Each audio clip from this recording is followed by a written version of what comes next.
Hey there guys, it's Tom from Dolphin Productions. I am very excited, along with loads of other emotions, mostly excitement actually, to bring you our first ever Black Ops 3 video. For those of you who didn't know, the beta came out 2 weeks earlier than on PlayStation 4, than Xbox and PC, so I've been able to get a little bit of a head start on those pesky Xbox people that have had that deal, that contract with Microsoft for so long, where everything comes out a month early. Well, now that's with PlayStation 4, and as a continuation of that, the beta came out first, so I've been playing the hell out of it for 2 weeks, trying to get as much footage as possible and get a good idea of what the game is like. Give you a quick breakdown of what my class is. I'm running Specialist, which is a new addition into the Black Ops 3.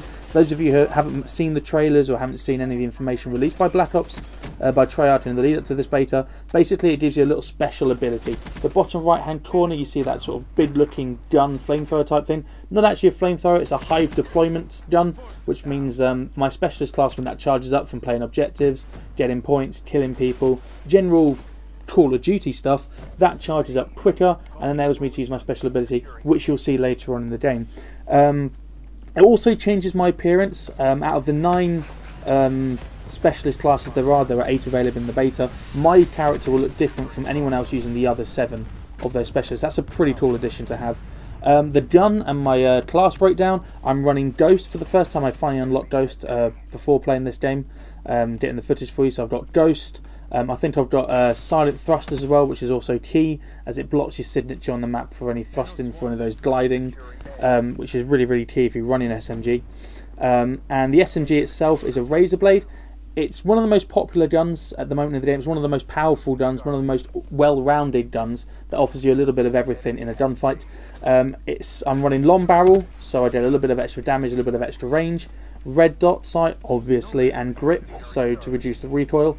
The recoil in this game on some guns is a lot more than others. I'm sure as this is a beta, there'll be tweaking, they'll be changing, they'll be making slight adjustments to certain guns. Like the razor blade, I'm sure will have something done to it as it's so popular.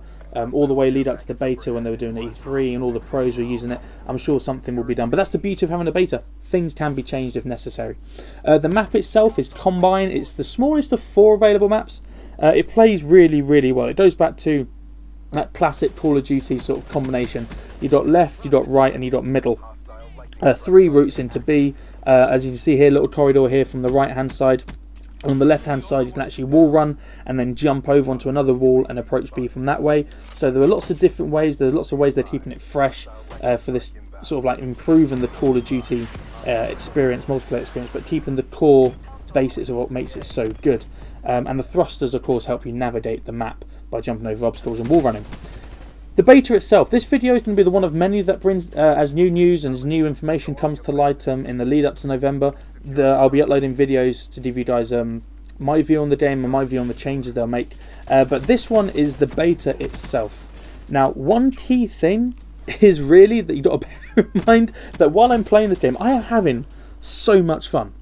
Seriously, I'm looking for. I was going through this video, watching it again, and I miss it. I already want to play this game again. I want November to come so quickly. And the reason why I mentioned earlier that the beta's been out for 2 weeks now on PlayStation 4. It's actually only just shut down yesterday.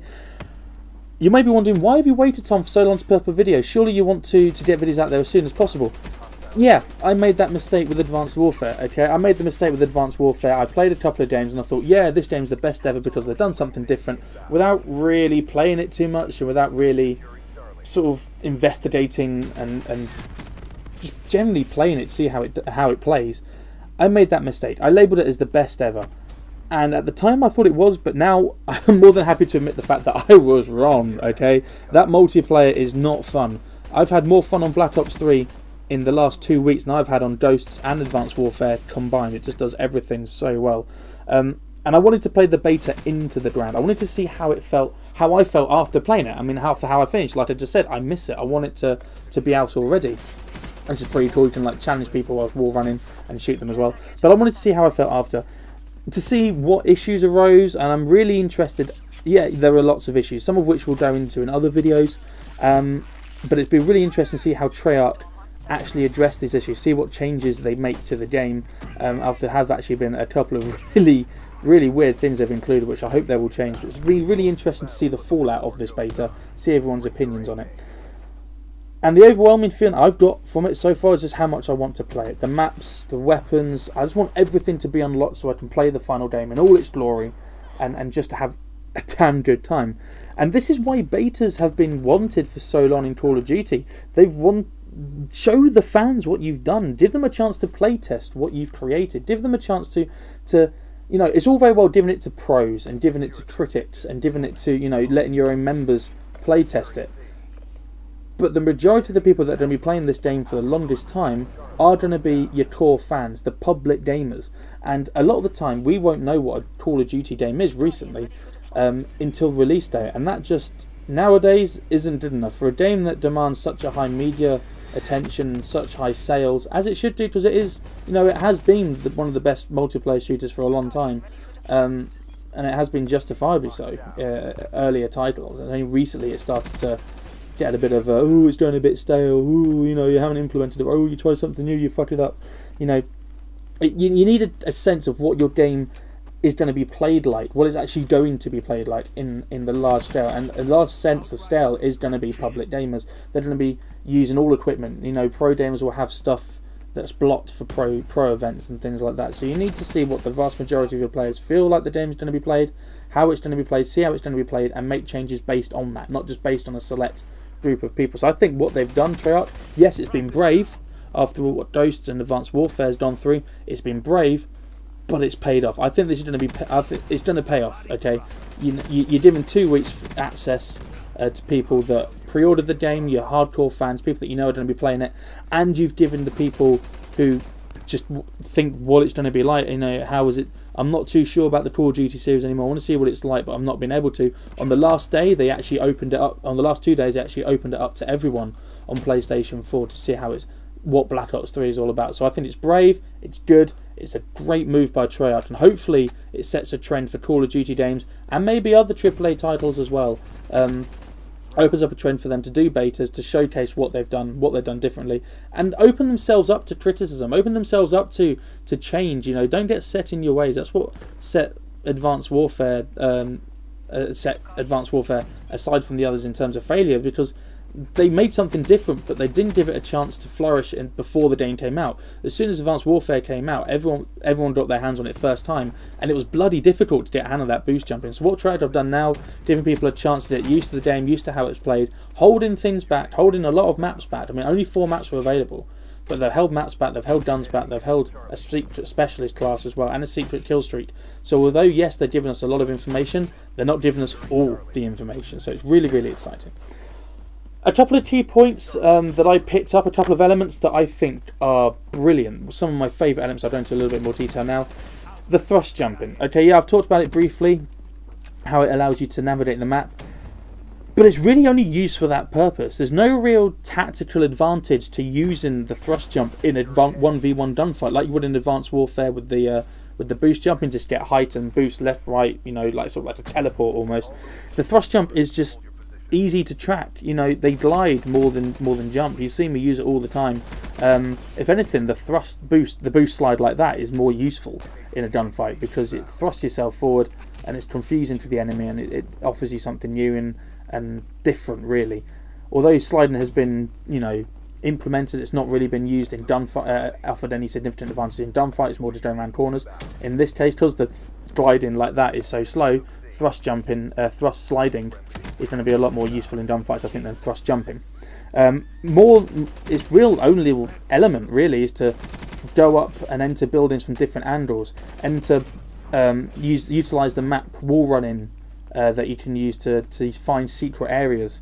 But it's easy to track. It's easy to kill people. You never feel like someone's trying to get a cheat kill on you when someone wall runs. When someone thrust jumps. Sorry. And it needs time to recharge. It's not something you can do every time or unlimited. It needs time to recharge the thrust jumping. So yeah, I think they've implemented it really well. It's what Advanced Warfare should have done with the boost jumping, in my opinion. They should have, you know, rather than going to one extreme, they should have done what Treyarch have done and go for sort of like down the road, straight down the middle of the road, sort of a approach to it, and you know, just balanced it nicely. Another one which I found the most fun is wall running.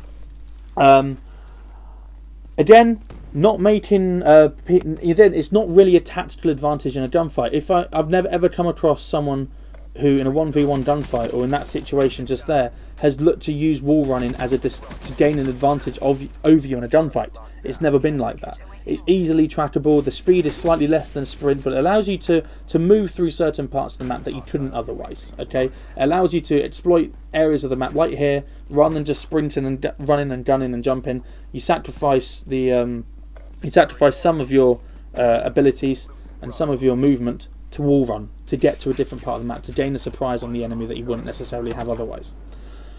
Finally, for now, the specialists, okay? They each offer 2 unique abilities, only one of which can be equipped at a time. There are 9 to choose from, but like I said earlier, they've only released 8 for the beta, which I think is more than enough.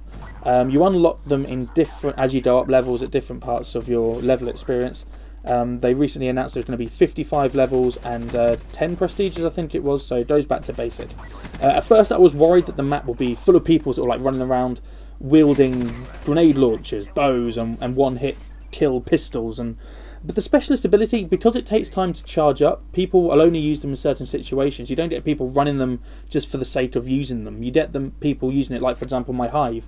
I'll use it if I'm going to be taking a flag, so I can nail down some choke points, get some kills with the hive, and give myself a bit of time to take the objectives. And it doesn't last a very long time. I can find maybe 5 or 6 traps and they disappear over time.